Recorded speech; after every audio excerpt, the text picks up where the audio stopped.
CBI போன்ற இண்டிபெண்டா இருக்கக்கூடிய பாடி இதில் என்கொயரி பண்ணட்டும், முழு உண்மையும் வெளியே வரட்டும், அதுக்கப்புறம் நம்ம பேசுவோம். நீங்க பள்ளி கல்வித்துறை அமைச்சர் சொல்றதே எடுத்துக்க வேண்டாம், நான் சொல்றதே எடுத்துக்க வேண்டாம். இண்டிபெண்டன்ட் பாடி கையில கொடுப்போம், அவர்கள் உண்மையை வெளியே கொண்டு வரட்டும். வணக்கம்.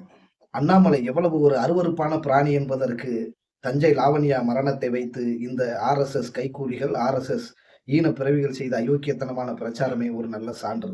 லாவண்யா மரணம் மதமாற்றத்தால் நிகழவில்லை. அந்த மரணத்தை பற்றி விசாரிக்க வேண்டும். அந்த மரணத்திற்கு காரணம், ஆனால் இந்த சங்கி நாய்கள் இடையில் புகுந்து மரமாற்றத்தால் அந்த மாணவி மரணம் அடைந்து விட்டார். அவர் மரணத்திற்கு திமுக அரசு தான் பொறுப்பேற்க வேண்டும், ஆட்சி விலக வேண்டும். தினம் தினம் மதமாற்றம் நடக்கிறது, அதை திமுக ஊக்குவிக்கிறது, திராவிட இயக்கங்கள் தொடர்ந்து மதமாற்றம் செய்கிறது என்று வடநாட்டு ஊடகங்களின் வழியாகவும் வெளிநாட்டு ஊடகங்கள் வழியாகவும் தன்னுடைய இருக்கக்கூடிய வியாபார யுக்தியவும் விளம்பர யுக்தியவும் பயன்படுத்தி முழுக்க முழுக்க ஊடக பலத்தை பயன்படுத்தி அசிங்கப்படுத்தி அவமானப்படுத்தி தமிழக அரசை வடநாட்டு ஏகாதிபத்திய முதலாளிகளிடம் கொச்சைப்படுத்தியவர்கள் இந்த அண்ணாமலை என்ற அயோக்கிய நாய்.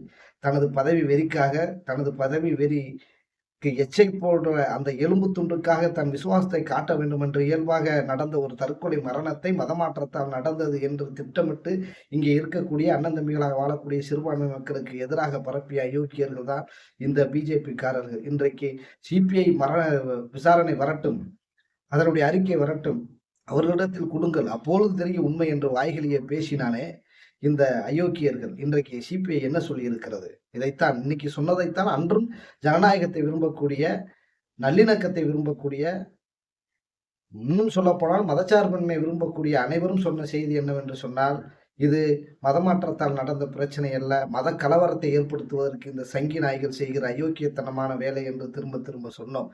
இன்றைக்கு சிபிஐ அறிக்கை அதை சொல்லி இருக்கிறது.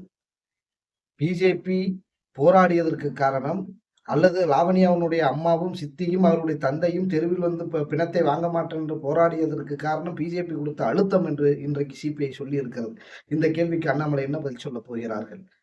அதே போன்று முன்னாள் மாணவர்கள் யாரும் அவர்களுடைய சான்றிதழ்களை பரிசோதித்து பார்த்தோம், யாரும் மதமாற வேண்டும் என்று வற்புறுத்தவில்லை என்று சிபிஐ சொல்லி இருக்கிறார்கள். இந்த குற்றச்சாட்டுக்கு இந்த அண்ணாமலை என்ற ஆட்டுப்புலிக்க என்ன சொல்ல போகிறது? இப்படி தமிழகம் அமைதியாகவும் சகோதரத்துவத்துடன் இருக்கும் இந்த மாநிலத்தை திரும்ப திரும்ப மத வெறி கூடாரமாக மாற்ற நினைக்கும் இந்த அயோக்கியர்களை அடையாளம் கண்டு கொள்ளுங்கள் தமிழர்களே.